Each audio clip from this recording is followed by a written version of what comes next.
Welcome to Battleground Believers. Thank you for joining us again. We're going to continue the conversation with Matt Carter. And thank you again to Randy Barr and his studio, Two Bar Blues Recording and Media Studio, for letting us use his studio and being our producer. Thank you so much, Randy. We appreciate you so much. When we last left off, you had just graduated from Ranger School and you were getting ready to go in RAS 2, which is Ranger assessment something. Yeah. And that's where the conversation had ended last time, and we're going to pick up there. We established that at this point in your life there's no real faith or anything, so RAS 2, take it away, kid. All right. So this is where my life got funky at, technically, right? Okay. So I told you, and I don't know if I told you on camera or if it was. I think I did. But so Stone, he finished first in our class, and I was in the top 5.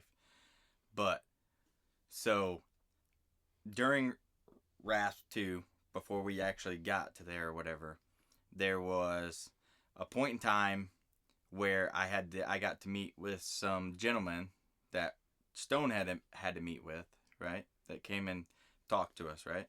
When you say gentlemen, are you trying to keep their identity secret or Yes. something? Okay. So with these guys, and they were part of, let's just say it's a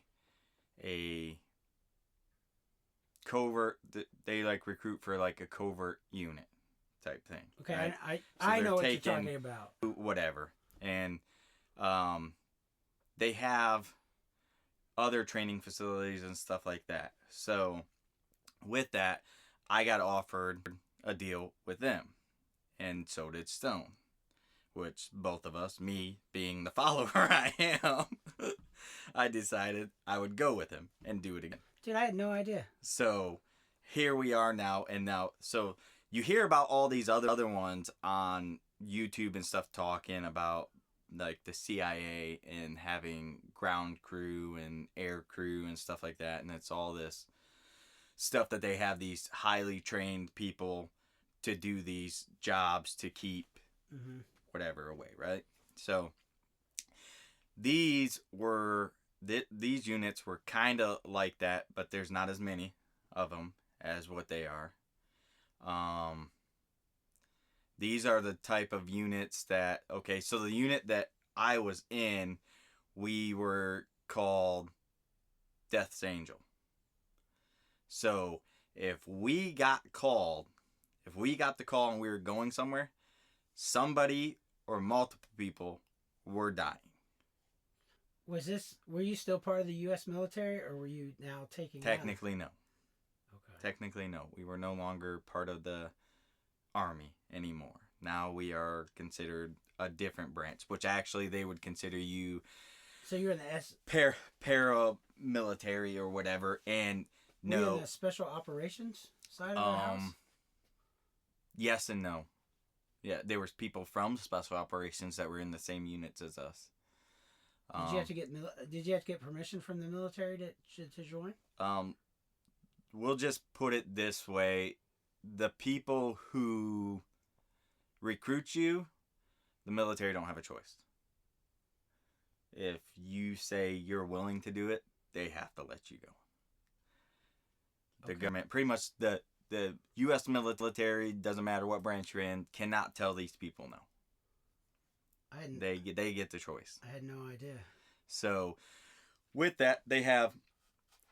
So after that now, so now I'm even falling, I would say, further away, and I don't know if it's because of like the things that you would have to do and what you would have to go through and stuff to do it, because they have their own training facilities that they send you to in different places.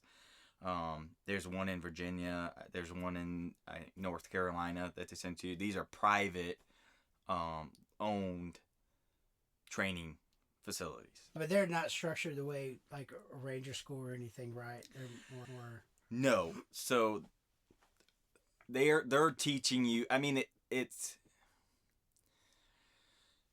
You had to feel pretty good as a young man being in these I don't know how many people, like, I've listened to a lot of, like, the other stories and stuff of other people who went, like, the CIA type, undercover type stuff, and, like, and they have all this deep. The only thing, looking back, that I can see... We're not going to get in trouble for hearing this, are we? No, that's why there's certain... I'm not saying names of certain things. Like, Yeah, you're fine. I'm going to keep it very vague on certain things, and I can tell you different countries that I've been into, but I'm not going to tell you time frames. I'm not going to tell you anything like that that could link us to, because the issue is these units, which there's only 5 of them. I'm not going to tell you how many people are in each unit or anything like that, but there's only 5 of them. And it's one of those things, like, you're so far in that, like, if anything goes wrong, you're just a strong here wall. is they didn't know anything about us. Oh, I get it. You're doing your own thing at that point in time. The U.S. wants no ties to these units. Oh, I get to it. it. So, like I said, the one that I was in, we were considered the angel of death. So, like, we were the ones, like, if my unit was going, people were dying. There was no, we were not just going to do surveillance. We were not, they've already had done all that stuff. Whoever they used to do that stuff has been done. It's been established already. Now it's time that they'd already decided so somebody needs to take out hard targets. Somebody needs to die. Yeah. So. Were you there for Osama bin Laden? No. Dang it. That's sweet. Now, I tell you, like, Iran, Iraq, Pakistan. These are countries you've been in? Afghanistan, Guatemala, Dominican Republic, Hades. Haiti? I think that's about all of them that I've been to. Some of them multiple times. All these years? Some of them multiple times, but... All these years I thought you were in a Ranger battalion. I thought you were in a Ranger battalion and just did Ranger stuff. And so the messed up part about the whole thing is, though, is like you went through all that just for, like I mean, personally, it messes your life up. It really does. I Like, see you decide to do this, and it just, you're not. I don't even know if I was 19 yet when I said yes to doing it. Yeah, but did you so did you go to any really cool military schools like Halo or Pathfinder or? They do their own stuff. They teach you a bunch of different stuff, like through all the different type of schools and stuff. You get sent still to other places. So you did like Halo type stuff, but through their school, sniper through stuff, their way. but through their sniper school stuff. Yep, all of it. Sharpshooting. So without getting specific, so you've experienced combat and things like that, but not technically. This is where it becomes hard because there's I can't remember his name. I think it's like Joey something. Fuko? He was on Dual Survivor. I can't think of what his name is. But he was like special operations and stuff like that. And then he went to the CIA with their ground crew type thing, and he was calling himself a military or a wartime veteran or something like that. I don't remember how he worded it or whatever. And he got all kinds of bashing about it because they're like, you weren't military because you were in the CIA, blah blah blah, type whatever. Which even then the CIA still separates themselves from, because they are considered contractors, not technically CIA. So. Did you wear like a military uniform, or did you get to wear a hybrid of military uniform? You would wear all kinds of different stuff depending on what the situation was or what they wanted you to do. Like, because it'd be certain times or whatever that you had to kind of, okay, one of the things that they teach you is okay, how you can turn somebody into your friend fast, right? to get information out of them. Wait, so are we friends because we're friends or because you're trying to... So, like, if you jump into one of the ways that they talk about or whatever, it's like, if I jump into a conversation and I just start asking you all kinds of these questions, right? And you don't know me. Like, let's just say it's a garbage man, right? And I get thrown into this garbage man, but I start asking you all kinds of these personal questions type things. You're going to be standoff, right? You're not going to want to talk to me, right? Now, if I approach it a different way and I say, Brad, did you hear that garbage man is the number one job in the U.S. to have type thing?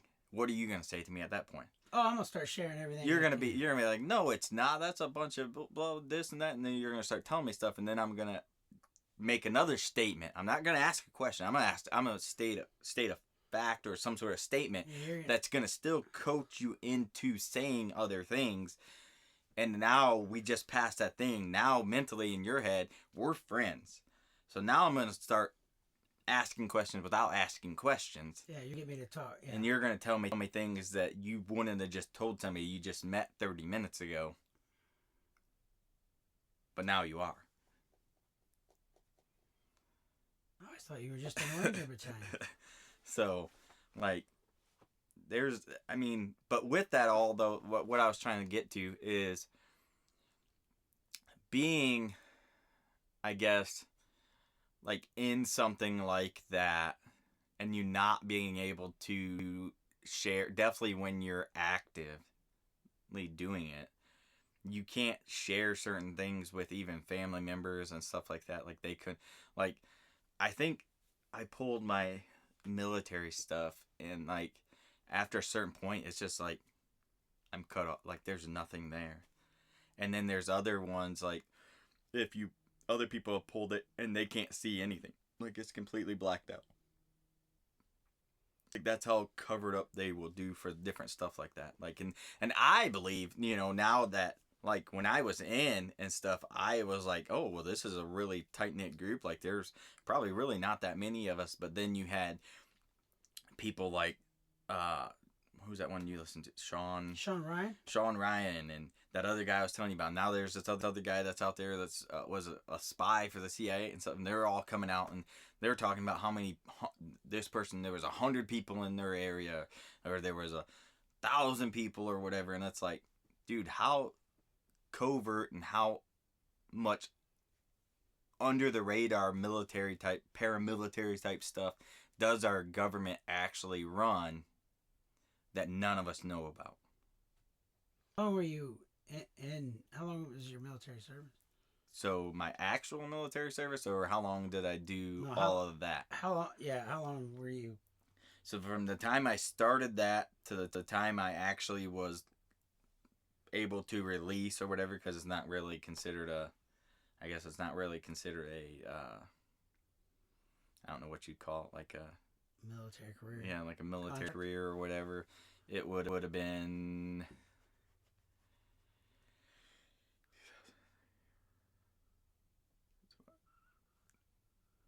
about 8 years. So you were covert 8 years? Yeah. Or and then, everything was 8 years? No, it was total like 10 years total. Total 10 years? And they just Very let close. you go? Hey, you know all these secrets, have a great time? You can't.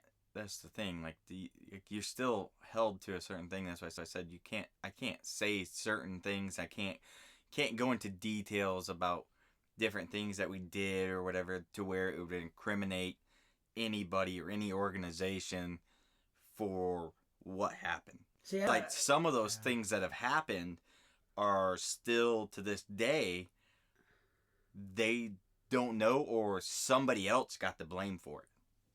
And I still believe that stuff's going on. I thought when you were telling me there's things I don't want to talk about, I thought it was because it was too emotional. No. Not because you were trying to keep national secrets. No, there was things that I can't share. I was under the but I wasn't also I also wasn't gonna go into like this interview with you wanting to do this stuff and me just trying to bullshit shit off my shoulder of, oh yeah, I was in this and I did, this type thing, and oh yeah, I did this and this and this type thing. No, I don't want you to. We don't want you to lie. We want you to tell the truth. But I was under the impression you were gonna be like, my friend Billy got his face blown off in front of me, and I can't talk about that.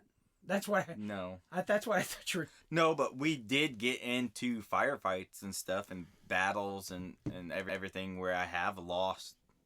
There was people in our unit that got killed. Like, and the sad part about that is most of them were some sort of tier 1, tier 2 military op to at some point in time, and then they switched over to this. But it all gets covered up and So you're a kid. You go to basic training, AIT, OSIT. You go to pre-ranger or whatever they called it. Yeah. You go to ranger school. You graduate. I'm graduating and I get taught. I'm not joking when I said gentlemen. These are two guys who came up in completely three-piece suit, probably suits. Yeah. Professional as can be. I had friends that went into some not like that. They went into like Delta and stuff, and when they got approached with guys in three-piece suits. But looking back at it, though, I think I know a little bit of why. So at that time, we were in war. We were going into our second war in the U.S., and I think those type of units were needed. But I also think that the reason why I was selected, Stone was selected, and I'm sure there was others too that didn't actually make it to one of those. I would say, I personally, after going through the training of a ranger, would call a ranger a tier 1, but a lot of people consider them a tier 2 because you're not Delta or whatever. So, but I think they wanted people for these units to be people who were younger and didn't have as much of an established life where if something did go wrong, it was easy to wash hands of. Well, yeah. Well, it was somebody that you're not known of. You're not known. Yeah. You didn't actually, like, you went through these trainings and they picked you out here before you ever made it to a real unit. So you weren't established in the Army or in the Marines or in the whatever. You were picked before you ever made it. So your name wasn't really out there. I was going to say, what was it like being in you're in a unit with whatever your unit was, and now you got tier 1 operators that come in, and you're 19 years old, and you got Sergeant First Class Wojak or whatever that's running the operation, and he's looking at you, and he's got years and years of experience, and you're just a brand new.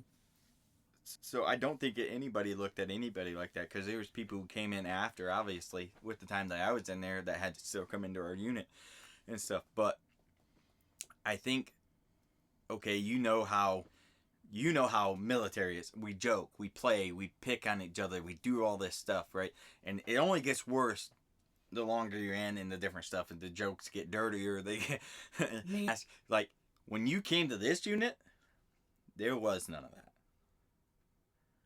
Like, this unit was, I mean, there was still some joking or whatever, but there was straight respect. You knew what the job was, what your job was going to be, what this was, who this person was, and you really didn't want to necessarily know you knew your team, but there was only certain things you were told about the missions that you were going on, and that's all you needed to know. You didn't get into the political part of it. Yeah. This service actually does. Like, you go to war, like, when they deployed for Afghanistan, we knew we were going to Afghanistan because of 9/11. They attacked us, right? We knew when we went into Iraq, you're deploying over there, you're going in there to kick their asses because they treat their people and they have weapons of mass destruction, whatever. Yeah, right. When we're going into these situations that we're going into, like I said, we know we're going to go kill somebody. That's all we needed to know. We didn't get the political side of it, of why this person has to die or what this person did. It's, this person is your target. This is the person you guys are going to kill. Yeah. And then you get it done. Why'd you get out? Family. as you get older and you get more kids and more whatever, it became harder and harder and harder to do. Were you married to somebody else during that time, or? Yes. That was my first wife during that time. And it did probably put a strain on our relationship because she would try to call me out on things or whatever and say I wasn't doing what I was saying I was doing. When, in all honesty, I wasn't doing what I said I was doing. Yeah, you because say, I hey, couldn't say what I was doing. Were you like, shut up, you're going to get, you got to... That was the hardest part about it, is living a life and actually trying to grow a life at the same time. You couldn't do it. And like I think if I could tell them if these units, I can't say that they're even are still around or whatever type thing, but if I could say what I would do for these type of units moving forward to make it any better for anybody, is if you choose to do that, don't choose to continue a life too. That is your life. Yeah, don't get married. Don't get married. Did you have very much Don't have time? kids. Yeah, you have, like, you go and you do your training. You get your stuff. You get to the unit. You're like almost like a rapid response unit, right? So then you go and you almost live a life, and you do your thing, and you have this job that they have for you, or whatever. But then when they need you, you have to be able to respond. So did you show up at an office like, hey, I go to an office building every day, and then all of a sudden they'll say, hey, we need you guys to fly out tonight. So you're telling your wife, So I'm not going to tell you like what they do, but you have a job.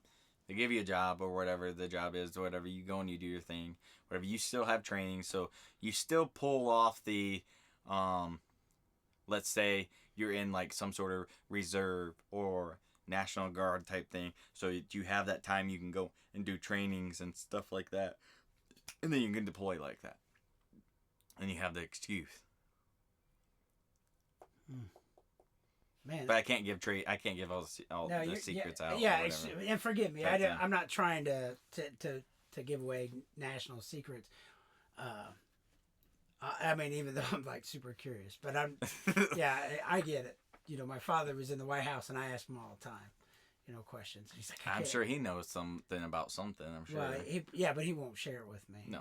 I'm like, tell me about Roswell. That's what I'm saying. I can't say that these even like these scream. things are even still around, if they're still doing it, if this is something that I just happened to stumble upon because I was in the right place at the right time for the wars happening. All these years. And I, was here. All these years.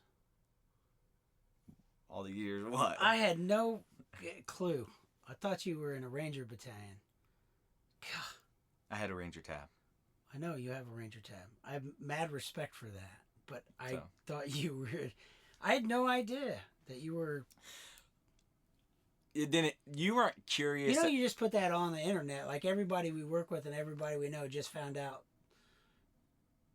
that you don't mess with him. But that's not the thing behind it. So getting in further or whatever, right? Well, we're running out of time. The next episode. The next episode, we need to. How I reconnected with God. Yeah. So I'm assuming during this time, was God a part of your life during this time? Did you go to church? No. I did not go to church for quite a while. Yeah. No. And I think a lot of it had to do with is. Well, you're the missionary of death. The stuff. The harbinger of death. Say mercenary, but unit. We were a unit. Yeah, and I mean, use this term. Whatever. Yeah, when you're coming into mercenary is illegal. We don't do any things. But military contractor. Yeah. Okay. Whatever you want to say. Whatever the terminology is, I would assume now that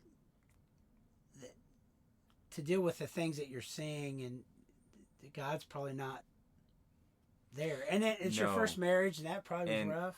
So, and that's what I was trying to get at too before we end this episode. This episode might go a little long or whatever, but is the things that you have to see, and I can only imagine that the CIA ground crew would be like the exact same thing or whatever.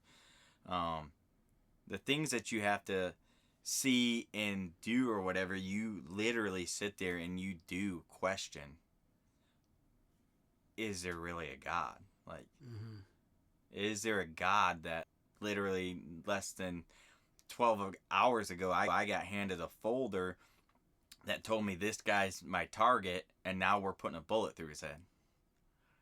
Like, and a God just sits back there and watches that? Well, we're coming into the end of this episode, and I mean,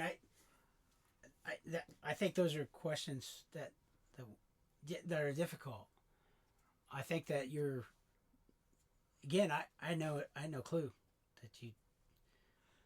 So there's a lot of people that don't know, and I get asked a lot about my tattoos. Like, I have a tattoo on my forearm here that says "No love," but then on the same arm, I also have the Bible verse Romans 6:23. No love is military wise because this is my trigger hand, right? And the things I've had to do or whatever. The Romans 6:23 always reminded me of, for the wages of sin is death. That's kind of my whole justification. I remember we had a drill sergeant tell us one time. He said I went to sniper school, and they ask you if you're guarding a gate and your grandmother walks through that gate, and you're told to shoot anything that comes through that gate, and your grandma walks through that gate, what do you feel? And I answered, recoil. I thought, man, that's twisted, and that's kind of no love, right?